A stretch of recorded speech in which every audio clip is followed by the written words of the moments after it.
శ్రీ పరాభవనామ సంవత్సరం జూలై నెల. ఈ పరాభవనామ సంవత్సరం జూలై నెలలో వృశ్చిక రాశి వారికి ఏ విధంగా ఉంది.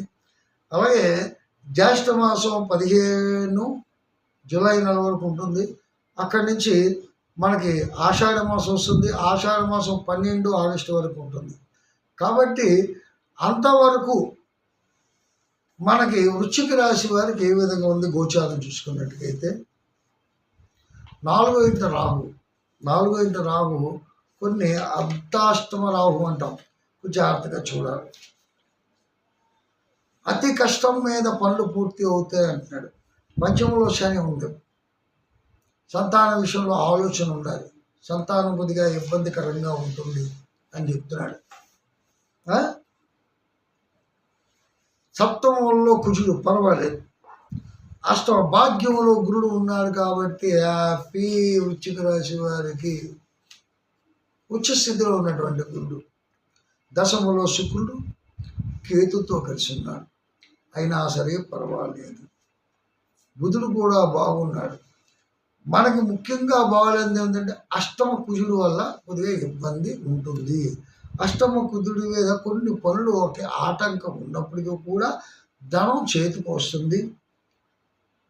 వీళ్ళకి కళారంగం మీద ఎక్కువగా మక్కువ ఉన్నటువంటి రాశిలో ఉన్నటువంటి వృశ్చిక రాశిలో ఎవరైతే ఉన్నారో వారికి పలుకుబడి పెరుగుతుంది. రాజకీయ నాయకులకు కానీ, సినీ రంగ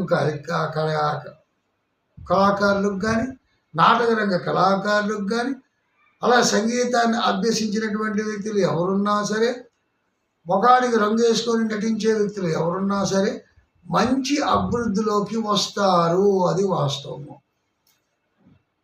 ఎందుకంటే ఇక్కడ శుక్రుడు బాగున్నాడు, గురుడు బాగున్నాడు.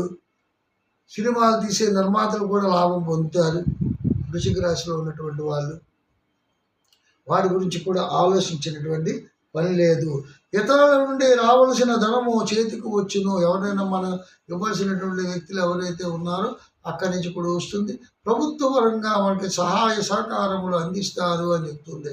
ప్రభుత్వ పరంగా మనకి ఏమైనా సరే సహాయాలు కూడా దొరుకుతాయి. ఆకస్మిక కలహములు ఇక్కడ మాత్రం బాగా ఆలోచించుకోవాలి.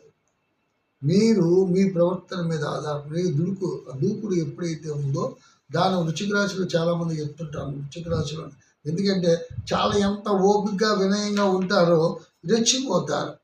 విశాఖ 4వ పాదము, అనురాధ 1, 2, 3, 4 పాదములు, జ్యేష్ఠ 1, 2, 3, 4 పాదం. చూసారా ఎంత దీపాల నక్షత్రం కాకపోయినా ఇది దీనికి పవర్ ఎంత. జ్యేష్ఠకి అనురాధ ఫుల్ పవర్స్ ఇచ్చాడు. జ్యేష్ఠ నక్షత్రంలో ఉన్నటువంటి వ్యక్తులు కానీ, అనురాధ నక్షత్రంలో జ్యేష్ఠ నక్షత్రంలో విద్యకి బుధుడు కదా. బుద్ధి బలం, విజ్ఞానం, సైన్స్, అభివృద్ధి, టెక్నాలజీ. మళ్ళీ ఇక్కడ ఉంది అనురాధ, శని అధిపతి. టెక్నికల్ ఫీల్డ్, రైల్వే, పొలిటికల్, ఇవన్నీ కూడా ఎలా ఉంటుంది సామాన్యంగా చాలా బాగుంటుంది. కాబట్టి వీళ్ళు ఈ నెలలో కొన్ని విషయాల్లో ఆరోగ్యం పాడు చేసుకుంటున్నారు. సమయానికి నిద్ర, సమయానికి తిండి లేకపోతే అనారోగ్యం పాలవుతారు. అది మాత్రం చాలా జాగ్రత్త అవసరము. నమ్మిన వారి వల్ల మోసములు ఎక్కువగా ఉంటున్నాయి. అయితే వీళ్ళకి అభిప్రాయ భేదాలు ఎక్కువ ఉంటాయి. కుటుంబంలో అభిప్రాయ భేదములు, ఆ భేదముల వల్ల కొన్ని కలహములు, వాటి మాట పట్టింపులు వల్ల కొన్ని విరోధములు చాలా ప్రమాదకరంగా మారకుండా చూసుకోవాలి. మీ ప్రవర్తన మీద ఆధారపడి ఉంది. అదృష్టం కలిసి వస్తుంది. ఎందుకంటే రాహు అర్ధాష్టములో ఉన్నాడు కాబట్టి కొన్ని ఇబ్బందులు పెడతాడు.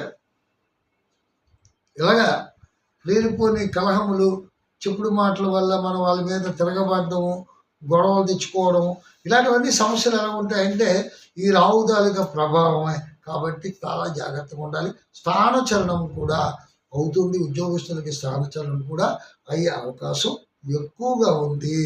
ధనలాభం ఉంది. చూసారా, ధనానికి ఎటువంటి లోటు లేదు. గురుడు బాగున్నాడు, శుక్రుడు బాగున్నాడు. దీర్ఘ రోగులకు మాత్రం చాలా జాగ్రత్తగా ఉండాలని హెచ్చరిక చెప్తున్నాడు. ఎందుకంటే వాళ్ళ సమయానికి మందులు వేసుకోవాలి, ఔషధ సేవ చెయ్యరు, బద్ధకం ఎక్కువ, బాగానే ఉంది లేదు అన్నటువంటి ఓవర్ కాన్ఫిడెన్స్ వల్ల ప్రమాదానికి గురయ్యే అవకాశం లేకపోలేదు. ఆకస్మిక కలహములు ఇందాక చెప్పాను నేను, అన్ఎక్స్పెక్టెడ్గా ఏదైనా సరే గొడవలు వస్తుంటాయి, చాలా జాగ్రత్తగా చూసుకోండి. బాకీలు, పాత బాకీలు ఏవైతే ఉన్నాయో అవి మనకు రావాల్సినవి ఏవైతే ఉన్నాయో అవి కూడా వస్తాయి. మనం ఇవ్వాల్సిన వాళ్ళ ప్రెషర్ మాత్రం ఎక్కువగా ఉంటుంది. ప్రభుత్వం నుంచి మనకు రావాల్సినటువంటి వసూళ్లు కూడా, డబ్బులు కూడా వస్తాయి. కాంట్రాక్టుదారులకి మాత్రం లాభదాయకంగానే ఉంది. రైతాంగానికి చాలా చాలా చాలా బాగుందనే చెప్పచ్చు. వాళ్ళకి 2 పంటలు కూడా కలిసి వస్తాయి. ఒకవేళ తుఫాన్ల వల్ల, వర్షాల వల్ల, ఎక్కువగా వరదల వల్ల ఏవైనా నష్టపోయినా వాళ్ళ పెట్టుబడికి మాత్రం తిరిగి ఉండదు. వాళ్ళ పంటకి నష్టపోరు. వాళ్ళకి లాభదాయకం రాకపోయినా వాళ్ళు నష్టం లేకుండా ముందుకు వెళ్తారు. ఎందుకంటే ఈ కొన్ని గ్రహాలు మనకి అనుకూలంగా ఉన్నటువంటి పరిస్థితులు ఉన్నాయి కాబట్టి రైతాంగానికి కూడా బాగుంది. నిరుద్యోగులకి మంచి అవకాశాలు కూడా వస్తాయి. వాళ్ళ తాలూకా ప్రయత్నాలు ఎప్పుడు విఫలం కాకూడదు. కాబట్టి ప్రయత్నం చేయండి, మంచి ఫలితాలు పొందండి. అలాగే విదేశీ ప్రయత్నములు చేసే వాళ్ళకి కూడా అవకాశాలు వస్తున్నాయి. వీసా వస్తుంది, ప్లేస్మెంట్ కూడా దొరుకుతుంది మీరు. కాబట్టి దైవారాధనకి మించిన లేదు, శివారాధన చెయ్యండి. సోమవారం పూట ఏకవార అభిషేకం చేసుకున్నట్టుగైతే మీకున్నటువంటి కోపదోషాలు పోయి మంచి ఎనర్జీ పుట్టుకొచ్చి శాంతియుతంగా మంచి సుఫలితాలు పొందగలరు. మళ్ళీ మరో విషయంతో ముందుకు వస్తాను. అంతవరకు సెలవు. ఓం శాంతి.